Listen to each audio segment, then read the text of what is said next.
Saudaraku yang saya kasih di dalam Tuhan Yesus Kristus, sehubungan dengan tugas pemberitaan Injil yang dilakukan oleh Paulus, Paulus mengucap syukur bahwa di mana-mana Allah memakai Paulus dan teman-teman untuk menebarkan keharuman pengenalan akan Kristus. Ini maksudnya adalah bahwa hingga sekarang masih banyak orang yang tidak atau belum mengenal siapakah Yesus Kristus. Bahkan ada orang yang menebarkan siapakah Kristus dalam satu gambaran-gambaran yang buram, yang suram, atau yang tidak berpadanan dengan esensi dan hakikat siapakah Kristus yang sesungguhnya.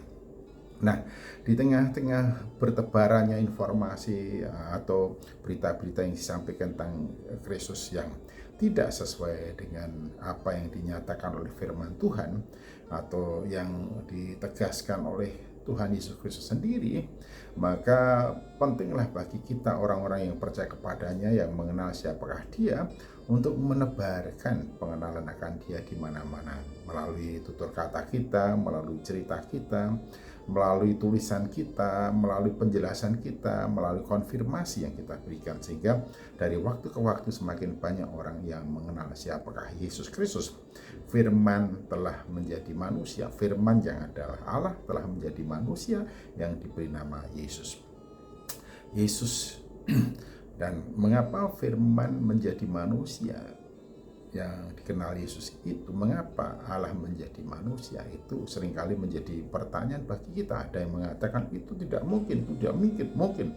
Jadi Paulus ingin menegaskan bahwa Yesus adalah gambaran Allah yang nyata, yang bertatap muka dengan manusia, dan kehadirannya ke dalam dunia ini adalah untuk menebus dosa manusia, yaitu menyatakan keadilan Allah yang sesungguhnya, di mana ketika manusia jatuh dalam dosa, Allah telah memastikan dan memberitahukan bahwa jikalau kamu memakan buah itu, maka kamu akan mati. Maka siapakah yang bisa membatalkan hukum Allah, kutuk Allah terhadap manusia berdosa? Manusia oleh karena dosanya pasti akan mati. Dan pembebasan atau kebebasan manusia dari kematian mustahil dilahirkan dari usaha dan perbuatan manusia sendiri. Oleh karena itu Allah menjadi manusia untuk mewujudkan keadilannya, bahwa upah dosa itu adalah maut, maka yang menanggung maut itulah yang bisa melepaskan manusia dari hukuman maut atau hukuman dosa, itu kematian. Oleh karena itu Yesus atau Allah menjadi manusia yang bernama Yesus, ialah yang menanggung kutuk atas dosa manusia. Ia mati supaya manusia tidak mati. Ia bangkit supaya manusia hidup dari kematian karena dosa-dosanya. Oleh karena itu barang siapa yang percaya dan hidup di dalam Kristus, ia tidak binasa melainkan hidup yang kekal. Oleh karena itu Paulus memberitahukan, jika Injil yang kami beritakan masih tertutup juga, maka ia tertutup untuk mereka yang akan binasa. Itu orang-orang yang tidak percaya, yang pikirannya telah dibutakan oleh ilah zaman ini, sehingga mereka tidak melihat cahaya Injil tentang kemuliaan Kristus yang adalah gambaran Allah. Ya, inilah penjelasan yang tegas dari Rasul Paulus kepada orang-orang Korintus, dan sekaligus ini merupakan konfirmasi. Jadi kalau kabar baik Injil yang kami beritakan itu masih juga belum dipahami, atau orang-orang itu masa bodoh dan tidak mau paham, tidak mau mendengar, atau menutup telinganya terhadap berita baik atau kabar baik dari Injil atau di dalam Injil, maka hanya orang-orang yang sedang menuju kehancuran sajalah yang tidak memahaminya. Jadi kalau kabar baik yang kami beritakan itu masih juga belum dipahami, maka hanya orang-orang yang sedang menuju kehancuran sajalah yang tidak memahaminya.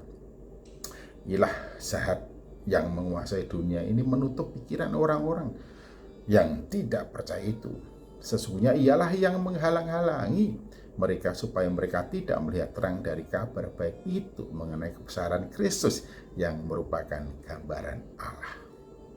Ya, ini konfirmasi dari Paulus supaya dengan demikian orang-orang Korintus tidak menjadi putus asa, tidak menjadi gelisah ketika upaya dan usaha yang mereka lakukan untuk menebarkan, mengabarkan, dan mengajarkan Injil, masih saja ada orang-orang yang menentangnya.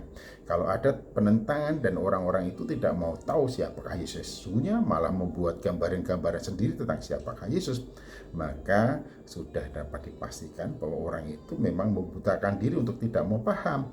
Maka orang-orang itulah yang sedang menuju kepada kehancuran, kebinasan oleh karena pilihan hidupnya sendiri.